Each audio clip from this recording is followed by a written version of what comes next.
I take a lot of pride in this next vlog. This guy literally started his business with a skateboard and a camera. Now we're gonna see where he's at.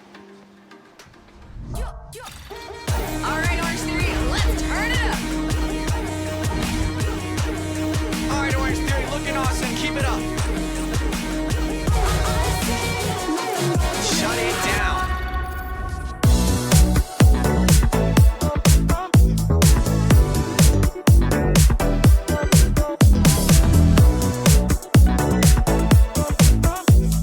I understand the business has evolved from you know, doing the sort of all of it by yourself and now having a team and a growing space.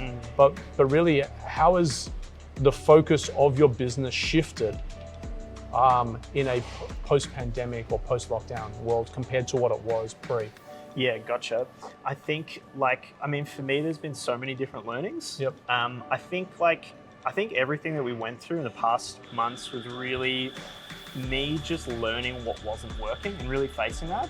I think one big one was unit economics, as you were talking to. And I think for me, like someone who's like not had a lot of formal business training, just hopping into this, there were so many things that I just didn't understand.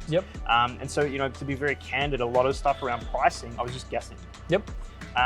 And what I really experienced, the breakdown for me was that just doesn't work. It just doesn't work. Well, it takes you so far.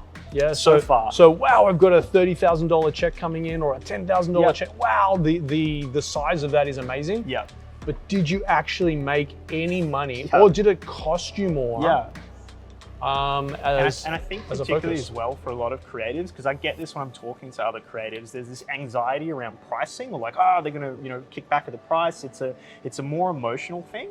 And I think particularly talking to you, I was able to bring it more into a very logical, practical thing. It's all run through spreadsheets now. And to anyone listening, all I've done is just started counting with integrity. That's literally it. And that's made a huge difference. Very, very powerful stuff. And I think it's like, so the reason why I wanted you to sort of come on is we have our moments on property every other day or every other week. And really it comes down to, I want to be playing up here, but if the foundation isn't solid, i.e. the unit economics. Unit economics is a very scary term. By the way, completely allergic to numbers. If Will Fernando and George Garth are watching this, they'd be laughing their heads off right now.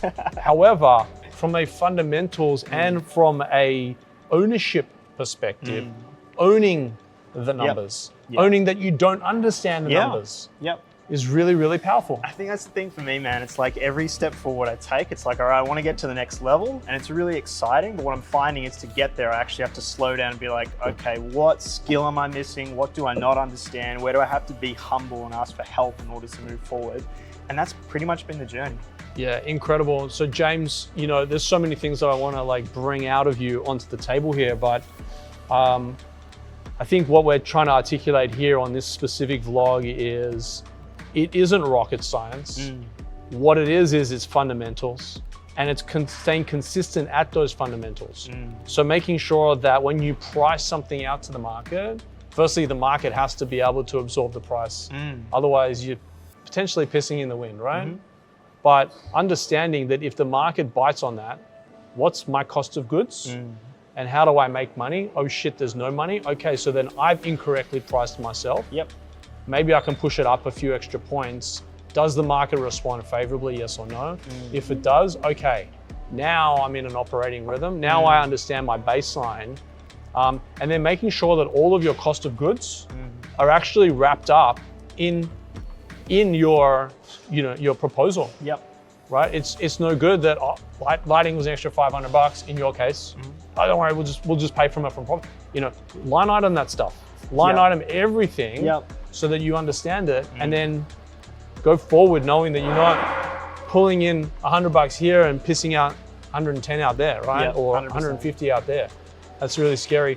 Mate, I am so proud of you. Thank you. You don't need my validation, you don't need my praise, but I just remember this young kid coming to me with a skateboard and saying, I want to build a videography business.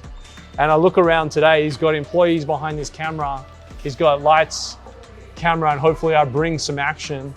But you've also got a big customer base that's growing. And a lot of people are leaning on you, not only inside Creative Q's, but externally as well. I see a lot of the film shoots that you guys are on away from property. Yep.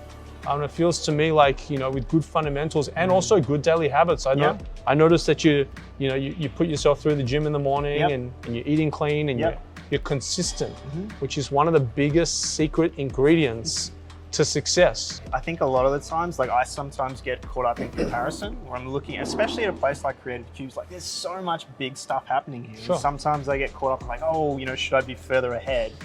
And for me, I realized like, it just doesn't serve me at all to be like that. And what I really need to do, to your point, is just focus, can I make a little bit of progress every single day? And can I just keep moving forward? Consistently every single day. That's what it is. It's small chips up daily. In 7 days, that's 7 additional chips. Yep.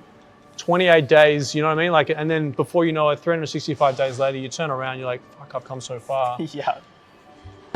James Shadrach, video why, all of the details are not only in the links and descriptions below, but he's overlaid this vlog to make it look really special, where you can hit on the link and go straight to his work. James, keep going, man. Thanks, Toby. I think you are, for me, you are a product of staying hyper-focused, staying committed to your venture, staying dialed into your purpose, and continue to execution is the hardest part, but to continue to execute in one of the toughest times in human history, let alone our history, right? Yep. Video why, guys. Jump on it. Purpose Productions now. Thank you.